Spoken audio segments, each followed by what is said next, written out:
días, su señoría, licenciada Murillo Tapia Rosamayeli, agente del Ministerio Público, con datos de identificación y localización previamente registrados ante este tribunal. Me acompaña la colitigante por parte de esta fiscalía. Buenos días, su señoría. Polet Salinas Urbieta, fiscal del Ministerio Público, con datos de notificación y localización debidamente registrados en la unidad de gestión de este juzgado. Buenos días, su señoría, licenciada Elizabeth Fetzayel Olvera Topete, defensa particular, con datos de identificación y localización previamente registrados ante este tribunal. Me acompaña la colitigante. Sí, la licenciada Sofía Espinosa Álvarez, con datos de notificación y localización previamente registrados ante este tribunal. Gracias. Pido permiso para desplazarme en sala, su señoría. Con su permiso, señoría, después de haber formulado imputación, solicito con fundamento en el artículo 19 constitucional se vincule a proceso al imputado Sebastián Serrat Santana, toda vez que existen datos suficientes para acreditar la existencia de un hecho que la ley señala como delito, así como la probabilidad de que el imputado lo cometió. La petición anterior la sustento en el siguiente cuadro fáctico. En primer término, hago de su conocimiento que el capitán tiene un contrato laboral como capitán de barco y que el día 12 de julio del año 2014, alrededor de las 18 horas con 10 minutos, en el puerto de la ciudad de Tampico, Tamaulipas, el señor Sebastián Serrat conducía un barco de pesca, en el que se encontraban María de Jesús Parra González, esposa de Loyo Oxiso, así como Luis Javier Carrasco González y Manuel Javier Sánchez, que al decidir regresar, la esposa de Loyo Oxiso pidió a este acercarse a la costa antes de su regreso, mismo que a su vez pidió al señor Sebastián Serrat que así lo hiciera. El imputado sabía, debido a sus 6 años de experiencia, que no debía acercarse a la costa, puesto que es muy peligroso, pero sin embargo así lo hizo, no le importó. El barco encalló en determinado punto, provocando un fuerte golpe, momento en el cual cayeron al mar el señor Luis Javier Carrasco y Manuel Javier Sánchez. El primero de estos, su señoría, está muerto, el segundo se encuentra desaparecido. Los hechos que he narrado se encuadran en la siguiente calificación jurídica preliminar, puesto que se trata de hechos tipificados como delito de homicidio previsto en los artículos 302 y 303 del Código Penal Federal, a título de culpa previsto en el artículo 60 del mismo ordenamiento ya señalado, con una punibilidad de 5 hasta 20 años de prisión. Se trata de una conducta realizada mediante comisión por omisión en calidad de garante y derivada del contrato ya señalado. El cuadro fáctico se sustenta en los siguientes datos de prueba contenidos en la carpeta de investigación, puesto que tenemos la entrevista de la señora María de Jesús Parra González, quien hace referencia de que se encontraban en el barco, que el capitán y el señor Sebastián Serrat son la misma persona, que se le pidió al capitán del barco acercarse a la costa y este así lo hizo, y que cayeron al mar el señor Luis Javier y Manuel Javier. La entrevista del señor Manuel González Álvarez, quien hace referencia que se encontró con un barco encallado y que recuperaron el cadáver del señor Luis Javier Carrasco. Finalmente, la entrevista realizada al imputado, el señor Sebastián, quien señala que él mismo era el que conducía el barco, mismo que encalló. En este momento, su señoría me evoco al juicio de tipicidad, pues es evidente la existencia y la acreditación de un sujeto pasivo siendo el señor Sebastián Serrat, pues fue él y no otra persona que como medio comisivo conducía el barco donde murió el sujeto pasivo siendo el señor Luis Javier, puesto que existe un objeto material siendo la corporeidad del mismo señor Luis Javier. Asimismo, una afectación al bien jurídico como lo es la vida de Loyo Oxiso. Ahora bien, se acredita un núcleo de tipo consistente en privar de la vida a otra persona por falta de cuidado o previsión por parte del inculpado. He de mencionar, su señoría, que no existe un nexo causal, pero sí un nexo normativo, pues se tenía la calidad de garante derivado de un contrato, y que la omisión de este trajo como resultado material la muerte del señor Luis Javier Carrasco.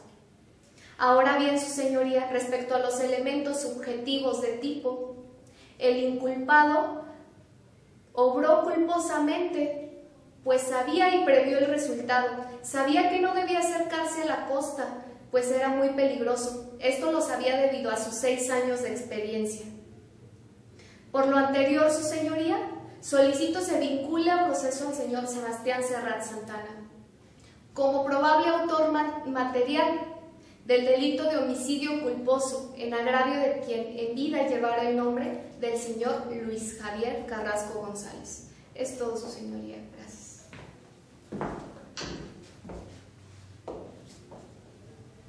Pido permiso para desplazarme en sala.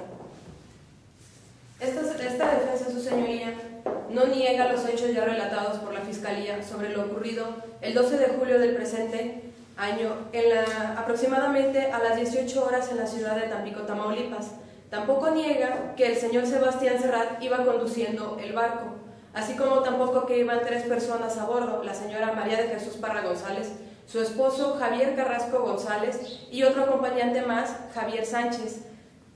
Tampoco se niega que exista una persona muerta y otra desaparecida.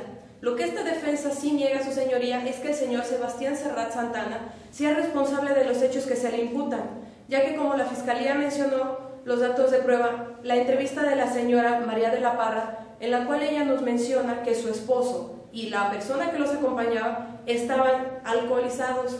También nos menciona que su esposo en diversas ocasiones amenazó y presionó a mi cliente para que éste se acercara a la costa. También, claro, estas referencias las omite la Fiscalía, así como también omite mencionar en la entrevista del señor Manuel González, quien es el capitán del puerto, que él, cuando llegó al lugar de los hechos, observó el correcto procedimiento que mi cliente hizo para poner a salvo la vida de la señora. También la Fiscalía omite mencionar en la entrevista de mi cliente que su esposo en diversas ocasiones lo amenazó con decirle a su jefe que no los estaba tratando bien. Además, también omite que mi cliente depende de este trabajo para sobrevivir y para poder mantener a su familia. Ya si bien sabemos, este no es el momento oportuno para analizar la culpabilidad, esta defensa debe de reiterarlo, ya que es un elemento del delito, y es por eso que a mi cliente no se le era exigible otra conducta, ya que esta es un excluyente del delito. También cabe mencionar que una persona a bordo de un barco sufre mareos, y que una persona en estado de ebriedad pierde el equilibrio fácilmente. Ahora bien, si juntamos estos dos equilibrios, podemos pensar que una persona en estado de ebriedad pierde el equilibrio más fácilmente y puede caer. A lo que yo me pregunto, ¿por qué la señora no se cayó del bote cuando éste encalló? A lo que puedo concluir que estas dos personas que cayeron no cayeron porque el barco encallara, sino que estaban en un estado de ebriedad, y este mismo estado provocó el desequilibrio de las personas, haciéndolos caer al mar y perdiendo la vida del señor Javier Carrasco. En conclusión, no era racionalmente exigible otra conducta a mi cliente, ya que se encontraba en un estado de necesidad exculpante como elemento negativo de la culpabilidad, y por ende se elimina así el delito. Por eso, su señoría, solicito que no se vincule a proceso a mi cliente, el señor Sebastián Serrat Santana. Es cuanto, su señoría. Solicito el permiso para desplazarme en sala. A continuación, y con sus venias, su señoría, por lo dispuesto en el artículo 155, fracción 14 y 165 del Código Nacional de Procedimientos Penales, solicito a usted en primer término se le imponga al imputado, el señor Sebastián Serrat Santana, la medida cautelar personal de prisión preventiva. Esto a efecto de garantizar la comparecencia por el riesgo que se prevé en el artículo 168, fracción 2 del Código Nacional de Procedimientos Penales. Cabe mencionar, su señoría, que la prisión preventiva no se pide oficiosa por lo dispuesto en el artículo 19 constitucional, sino por el riesgo que se tiene de que el imputado se sustraiga de la justicia. Subsecuentemente, y en segundo término, solicito a usted la medida cautelar real económica a efecto de garantizar la reparación del daño, dicha que se encuentra abocada en el artículo 502 de la Ley Federal del Trabajo, el cual nos resta consistirá en 5,000 salarios diarios. Esta cantidad nos arroja una de 336,450 pesos. Dicha cantidad deberá de ser depositada en este juzgado a efecto de cumplir con lo dispuesto en el artículo 173, fracción 1 del Código Nacional de Procedimientos Penales. Dicho lo anterior, su señoría, fundó las peticiones motivadas en los siguientes aspectos objetivos y subjetivos de riesgo. Comenzando con la prisión preventiva, es de saberse que el imputado no reside en el lugar del hecho. Además, conoce el máximo de la pena que se le puede imponer, el cual es de 20 años, según lo dispuesto en el artículo 60 del Código Penal Federal. Ahora, abocándome a la reparación del daño, el imputado conoce el monto de cantidad que deberá de pagar, el cual es de 336.450 pesos. Dicha cantidad deberá de ser pagada a la esposa del obsiso, por tener una calidad de víctima indirecta, según lo dispuesto en el artículo 4, párrafo 2 de la Ley General de Víctimas. Cabe mencionar, su señoría, que el imputado trabaja temporalmente y que además gana un salario mínimo, por lo que le sería difícil cubrir dicha cantidad. Ahora, su señoría, abocándome a la temporalidad, se pide prisión preventiva por lo que perdura el proceso y la reparación del daño por un término de 20 días. Cabe señalar, su señoría, que las medidas han sido instituidas a la proporcionalidad y justificación del hecho cometido. Me es menester señalarle también que el imputado conoce que en caso de obtener una sentencia condenatoria, a éste no se le otorgará ningún beneficio procesal, por lo que al salir de este proceso y de esta audiencia, probablemente con gran facilidad se sustraiga de la justicia. Dicho lo anterior, me descuanto.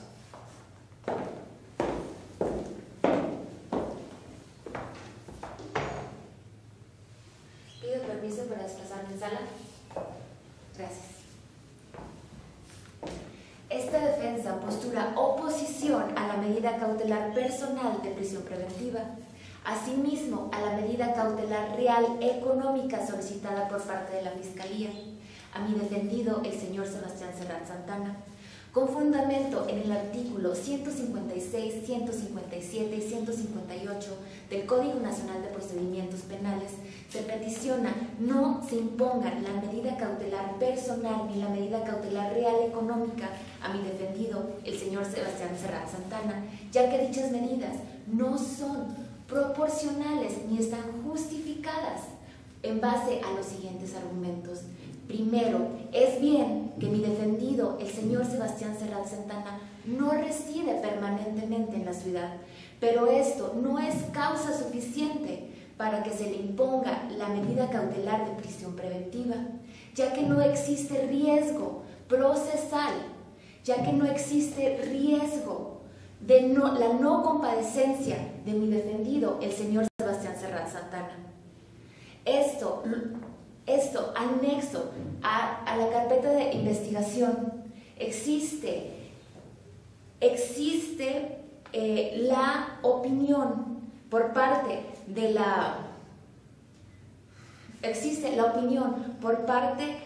la unidad de medidas cautelares, la cual menciona que mi defendido, el señor Sebastián Serrat Santana, se mostró tranquilo, cooperando siempre con el debido y bien proceso. Segundo, es bien que sí se menciona el máximo de la pena, pero como bien conocemos, existe el máximo y el mínimo. No necesariamente se le impondrá el máximo de la individualización de la sanción al señor Sebastián Serrat Santana. Mi defendido comprende esto. Es por eso que también entiende que puede ser acreedor de beneficios dependiendo de la sanción que se le imponga. Pido se tome en cuenta el tratado internacional, el Pacto de San José, la Convención Americana de Derechos Humanos. Pido se tome en cuenta el capítulo 2, el cual garantiza los derechos civiles y políticos de los ciudadanos de los estados cual forman parte de este tratado internacional. Dicho lo anterior, ahora atiendo a la medida cautelar económica, a la medida cautelar real económica peticionada por parte de la Fiscalía. Es bien, ahora pido se desacredite la calidad de víctima de la señora María de Jesús Parra, ya que en la carpeta de investigación no se hace anexo un documento público, un documento que es consistente meramente en una acta de matrimonio. Por eso mismo pido se desacredite la calidad de víctima, no por el hecho que la señora María de Jesús Parra se diga cónyuge, se diga esposa del hoy occiso, el señor Luis Javier. Se acredita el estado matrimonial de estas dos personas, la señora María de Jesús Parra y el señor Luis Javier. Por lo mismo, mi cliente ya no es acreedor de la reparación del daño que pide la Fiscalía. Por último, esta defensa pide, se le imponga una medida cautelar proporcional, una que no violente los derechos humanos de mi defendido, el señor Sebastián Serrat Santana. La medida cautelar que solicita la defensa es la medida cautelar de vigilancia. Está meramente constante en la firma ante un órgano jurisdiccional, el órgano jurisdiccional competente, una firma periódica por parte de mi defendido, el señor Sebastián Santana, él haciendo uso de su voz y dándonos su palabra que vale, se comprometerá al bien y normal desarrollo de este proceso, se comprometerá específicamente a pedir la medida cautelar solicitada por parte de esta defensa. Es cuanto, señoría. Gracias.